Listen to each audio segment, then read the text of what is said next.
Hey YouTube, good morning. It's your beekeeper here. It's Saturday morning. It's pretty early. It's about 7:30, and I've got about till noon today to mess with this, and then I've got to go run and hang some doors. I have 4 doors I got to get hung up today so I can get ahead of the painter on a project I've got going with the painter. But I do have a few hours today I can mess with this, and yeah, just kind of see what I want to do. I pulled it all apart, of course, as you can see, and I greased and packed the bearings, retightened the castle nuts. I'll show you that video. I'll inject that right here. Yes, so we're working on the axle. This is the axle out of the Hoe's Chariot. Solid steel. I thought it was square tube, right? I should have known better. With its age and stoutness. I was wondering why this axle probably weighs, well, it's more than a sack of concrete, so it's probably 95 pounds. I didn't put it on a bath scale, but the enormous center cap here, dust cap, is actually threaded on. Thought that's kind of cool. So that just threads on the spindle. Oops. It threads on the spindle. I ran some brake clean through the bearings. I'm not replacing the bearings because they're actually in pretty decent shape. In my big ass castle nut, we'll set it back down on there and hold it in pretty tight. These were a little clunky when I first got it, but they didn't have a cotter pin in here. So this castle nut, I was wondering why it was so loose. I figured the bearings were worn out, but there was no cotter pin in this castle nut. So I'm just glad the whole thing didn't come apart on me when I drove it home, because, you know, I just drove it home. Solid steel. Let's see what size this is.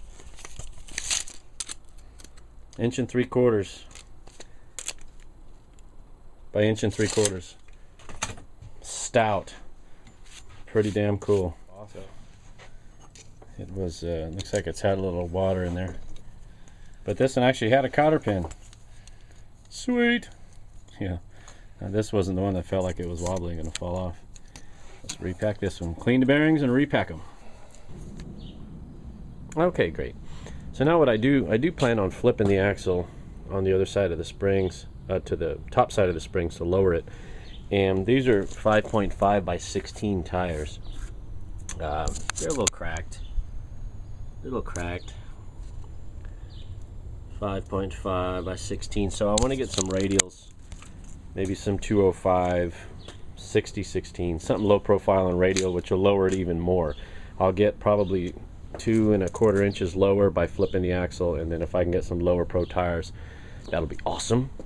Here's some of my thinking for today. This is the old piece of angle iron that I cut out of here, which was the rear engine mount for the generator.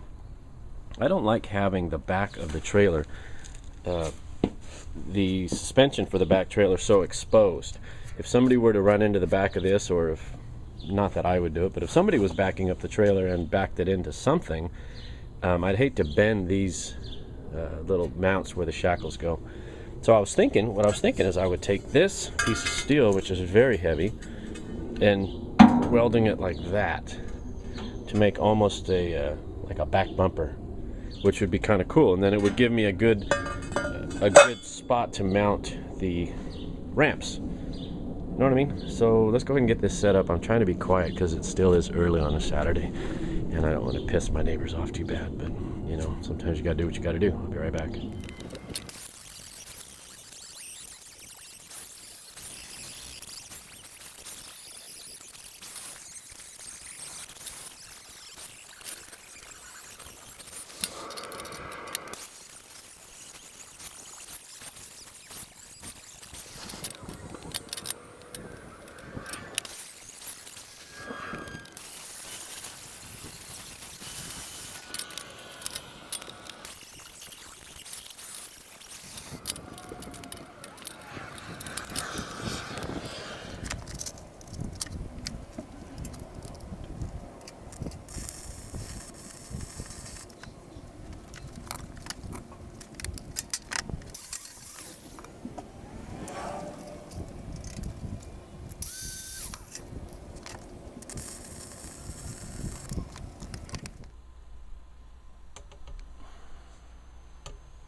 I got a little more work done. The painter actually called me early and wanted to get there earlier today, so I bailed out of here early, hung 4 doors, and then came back here and did a little building.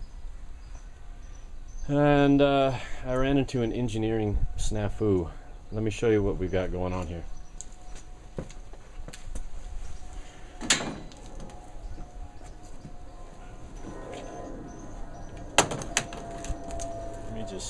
Let me grab the camera, hold on. So I started laying out how I was going to run the undermount hinges. And my intention was, see, I got this rear bumper welded on.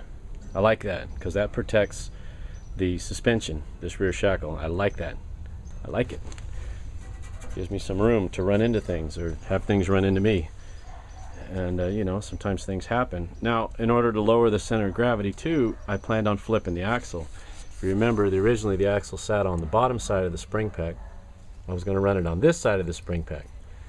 So the square tube is like inch and 3/4, a little wider. So this is 5 3/4 between the frame and the spring. Now, so that gives me 3 3/4 of an inch of suspension travel if I put the axle on the bottom side of the spring pack, which I am going to do regardless, because that gives me an additional 2 inches, lowers it 2 inches, not including whatever tires I decide to get for this, which I'm looking at some 60 series, like a 205 60 16 radials, which will drop the height of those tires. Anyhow, so what I forgot to account for was the bolts. Were. And you know, these are not all the way put together, right? It's got this plate sits over here like this. And then you run your castle nuts on the outside with cotter pins. Fudge. I'll say fudge. You know, here's why I'm saying fudge is because I say this after I built one of those. It's got to be 6 inches wide.